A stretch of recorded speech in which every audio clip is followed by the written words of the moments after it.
Hi, I am Smalo. I am a rookie recorder, also rookie player for Mushi League.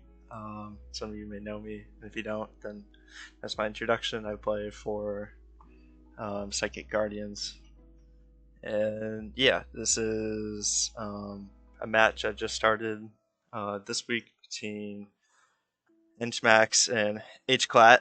I haven't watched these. I don't know who wins. I don't really know much to EDB yet, but I do know that Hclat is a pretty renowned player.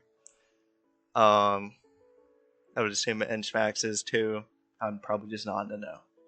But yeah, let's get right into it. This is obviously season 15, week 5. And first turn we see Tyranitar versus Blissey. I don't know what to expect, to be honest. Blissey is uncommon lead. Sub Blissey also uncommon.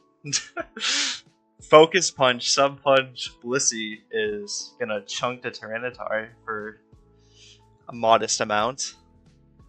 Going to a Dug Trap, that's also very... Oh! Unfortunate crit. I don't know what to expect from Hclat's team, and also mixed Tyranitar can be a bunch of things. That could be mixed, it could be Pursuit, who knows. Oh. No, Brick does mix, never mind.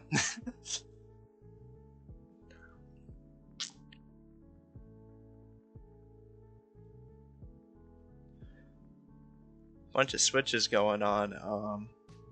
I'm not really sure who's in the lead. I mean, Cloyster's in a good spot here because he can rapid spin, he can chunk down with surf, he can do whatever he wants, basically. It's a good freeze. Ice beam, sorry. With the possibility of freezing. Pert is a pretty standard switch here, but it's gotta be rare for HP grass. Even some sub pass here. Good switch by nchmax, scouting what goes on. It's either toxic or HP grass. Gengar eats both pretty easily. Fortunate pair for nchmax. Fortunate pair for Hclat. Gets more use out of the Zapdos. It makes the Blissey switch even easier because Gengar is basically an unmon at this point. Okay, I guess not. Certainly a game of all time going on.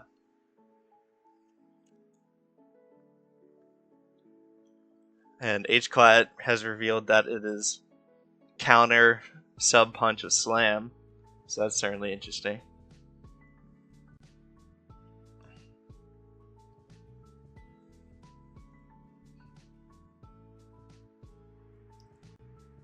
I'm not really sure about staying on Skarm. I mean, staying in with Skarm against Cloyster, because this could happen. I mean, Cloyster's gonna spin away spikes. Also, I should do this.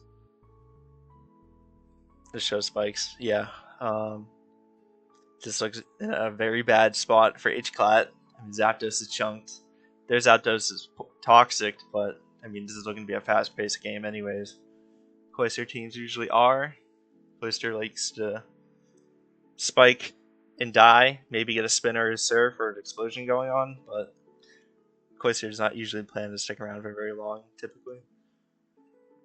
It looks like there is a spin, so I guess that explains why Hclat was so willing to stay in against Cloyster. So that's going to resettle the progress, but Claydol doesn't want to stay in unless it wants a boom on Cloyster, but I don't think it's really worth it.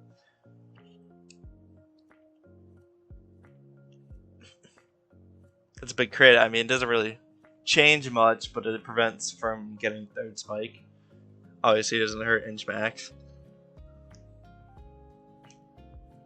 Pert swapping in is not the greatest thing because he eats a decent chunk of spikes damage, but I mean, probably worth it at this point because Hclat doesn't have much else. I mean, Claydol's boom fodder usually, so is that looking really threatening? Sub rest zap is certainly interesting. Mono T-Bolt with toxic coverage. Maybe you can do something. I mean, you still have your rock resist against Arrow, so.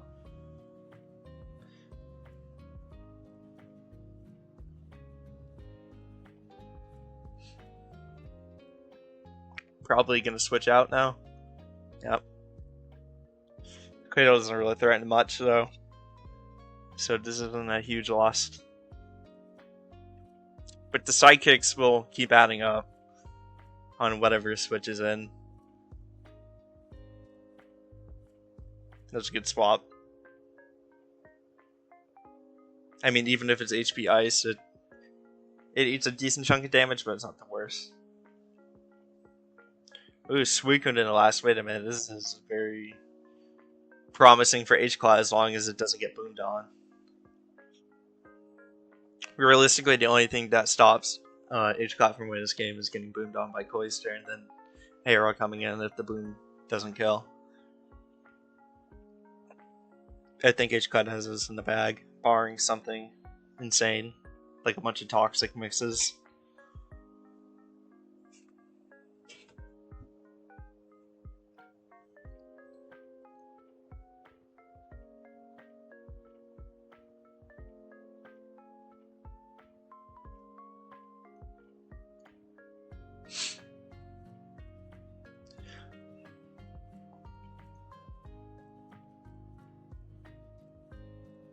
Ooh, the punch was interesting. Expecting some switch or perhaps preserving PP.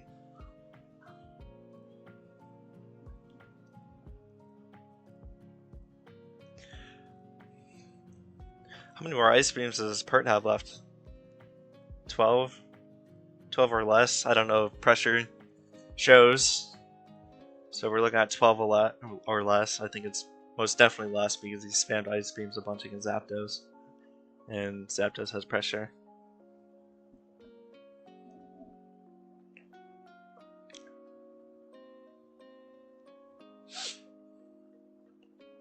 But yeah, this is looking pretty done for nchmax.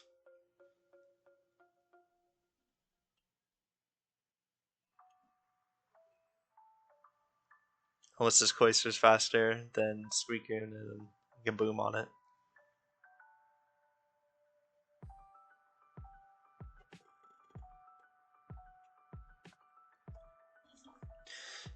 What could, oh, here it comes.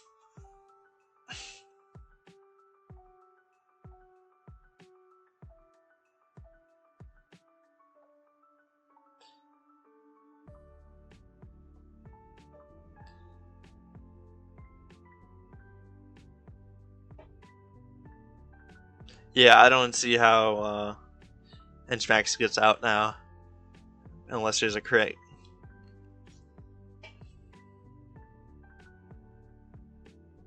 Or rock side flinches. Also, let that, if you guys didn't notice, this is probably sub Lychee arrow. It just used hidden power and then rock slide. I mean, I guess that makes sense. It's a pretty fast-paced team from nchmax. Cloyster's, like I said before, usually found in fast-paced teams. Tyranitar helps because Sand lets damage stay for most mons. Zapdos is a pretty good glue while also offensively pressuring other teams. Nothing wants to come in on the potential T-Wave. Sub-Zap is scary. Yeah. Zap could be HP Ice, could be HP Grass. There's a bunch of things it could be.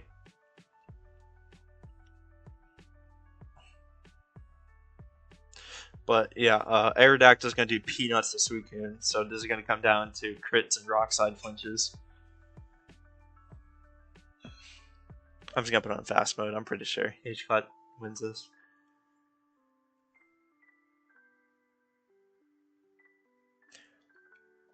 The rest is there because if he gets rock side flinched at that low, then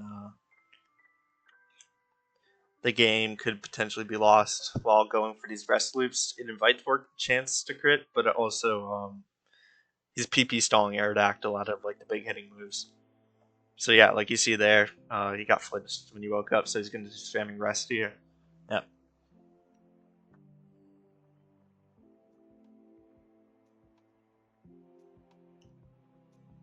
I'm going to put this on hyper fast. I thought this would be faster.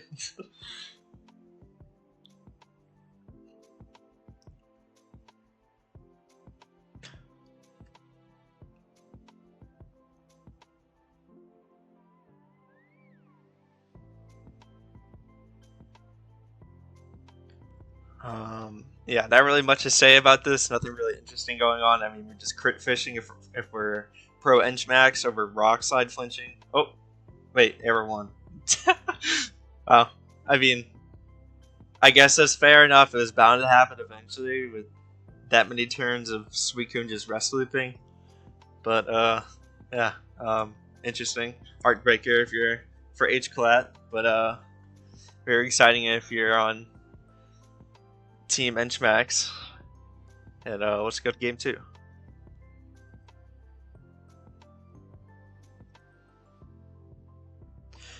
Mence versus Zapdos.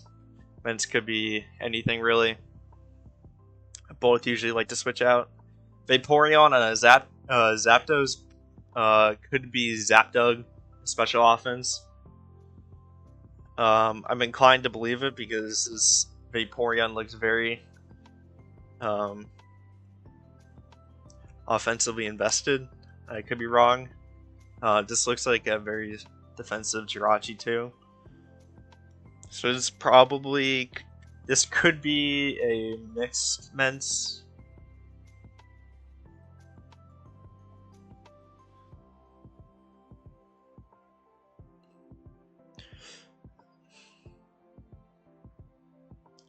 Jirachi coming in over and over again is really scary because it doesn't want to eat the T-Wave, and it also does not want to get dugged.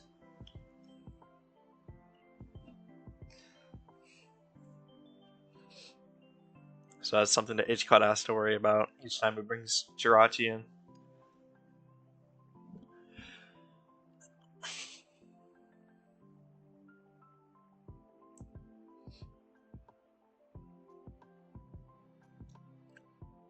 Probably less likely that this is a Zapdug team for Max because some Mixtar. Mixtar is kind of uncommon for these kind of teams. Yeah. Tyranitar has to be scared for Brick Break, scared of Brick Break, or Earthquake, doesn't want to eat it.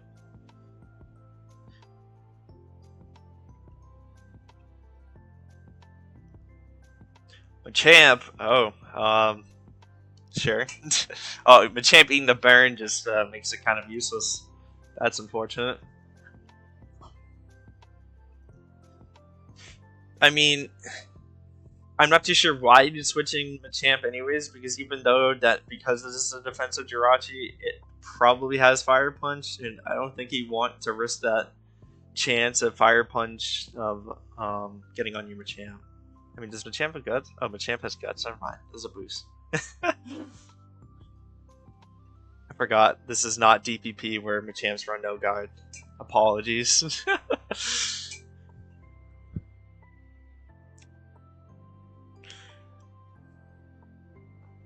I mean, this Machamp got decent value.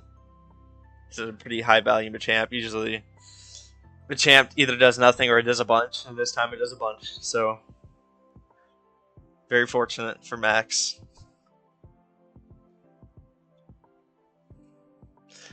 Oh, take back my statement that it was actually unfortunate for Hclat that Machamp got burned. I forgot about Guts, but yeah. Don't sleep on Machamp, guys. Otherwise, you're gonna be looking like a fool like I am.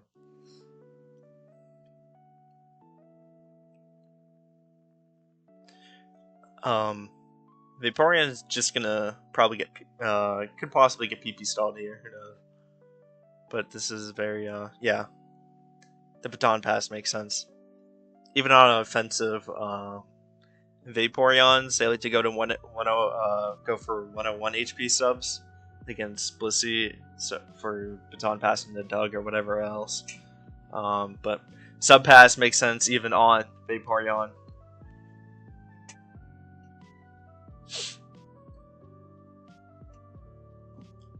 Focus Punch makes sense there because I mean, like, if it doesn't swap the Gengar, I mean, this Breloom can't come back in anyways. It could be a Spike Sack. Maybe if Max did a gamer move, he could have double Tatar on a Gengar, maybe, but who knows.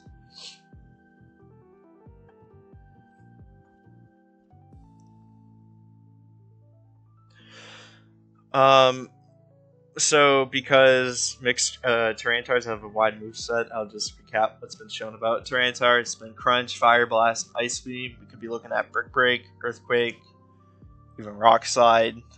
So yeah, HP Grass even.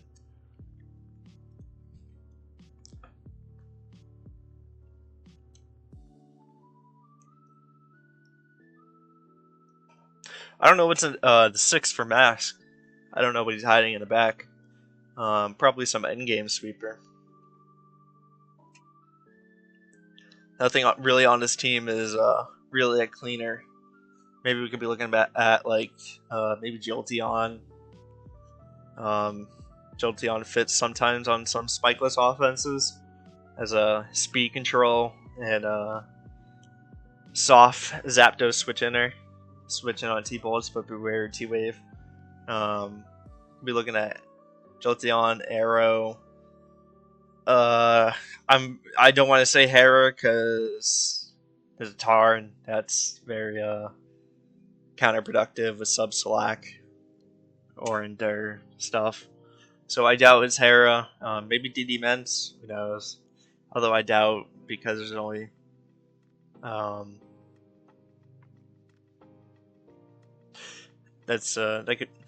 that would usually want a mag. Obviously, it doesn't require it, but yeah, less likely nonetheless.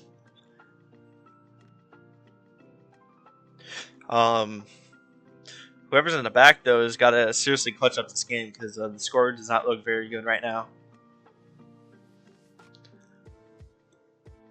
Gengar looks kind of threatening.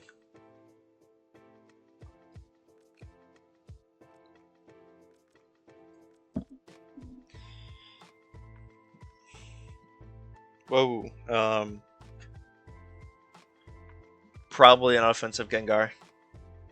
Most defensive Gengars are EV to live a pursuit. So, yeah. Very odd.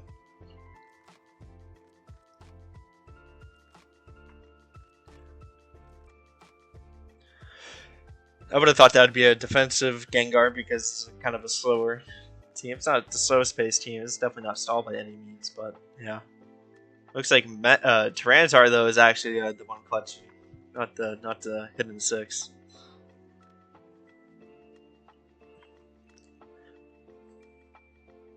Tyranitar is you never know until you know. Like this Mon can do so many different things.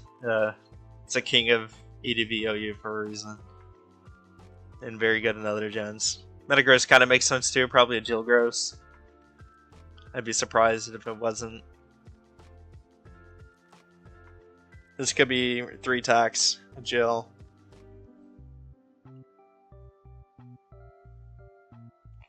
But this looks over for Hclat.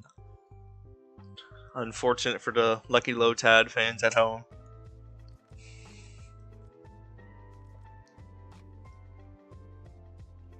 Props to Hclat for stalling out the end game here, even though it's looking pretty doomed. But in it to win it. GG's to both these gamers. Yeah, it's certainly interesting. I'm a fan of Hclat's sub punch Blissey. That is interesting. For people who are nowhere, Blissey is not necessarily a blob. It is a blob, but it can be also offensively pressuring with calm mindsets. You'll typically see stall teams or stall-ish teams. But yeah, that's the first time I've ever seen sub punch physical attacker Blissey. Yeah, so good set, interesting stuff. Happy to be here. Granted the opportunity to commentate. And yeah, maybe I'll cover more in the future. Maybe I'll commentate some other stuff, who knows. But I'll see y'all next time.